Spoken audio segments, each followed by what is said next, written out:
There's actually financial aid for various programs, being universities or even colleges. And there's so many people to help you figure that out as well.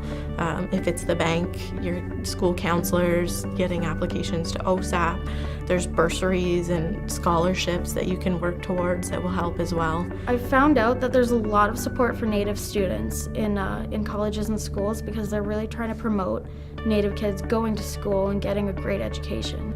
I have had many friends that have gotten OSAP. I've applied for it as well. I did receive financial aid. I'm still receiving financial aid now with OSAP. I've been applying for OSAP ever since my first year of study.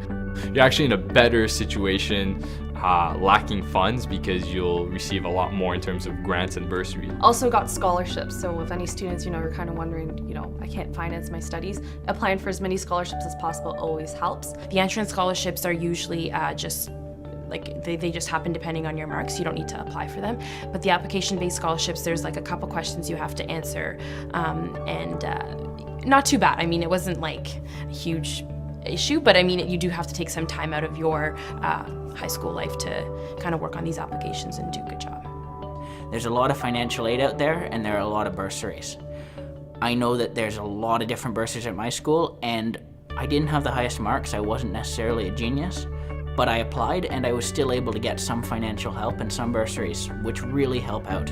Like, even if you don't think you're gonna get it, do it. Like, I didn't at all think I was gonna get the Chancellor Scholarship, and it was a friend who's like, Amisha, just apply for it. Like, you have nothing to lose. And I was like, okay, a couple essays, I guess I'll write them. And, and I ended up getting it, so it was really good. You just basically have to go out there and look for it. If you talk to your guidance counselors, it's really simple and really easy that way. And people definitely don't take advantage of it, and half the time it's just a one-page essay that you have to write. So you can get a lot of money for doing not that much work at all. And a lot of people don't know is that a lot of these scholarships, no one applies for them. They're there, but no one gets them, so you don't even have to have such a great application. You just apply and you get it. Scholarship, it was me and another guy who applied. Nobody else applied, so I just had to write a one-page essay, and I got an extra $500. If I looked in the back of my guidebooks, there was always information on how to apply, and it always gave websites and different links. I just followed through and found I applied to everything I saw. Maybe a few too many, but I got one, so that's all that matters to me.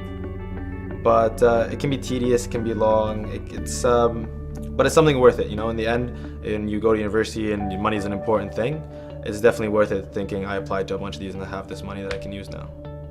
Like, without the funding, I wouldn't have been able to go at all. But I think that if you're worried about not being able to afford it, there's always a way around it, and you can't put a price on your education. I mean, the amount that you're paying for university is a lot.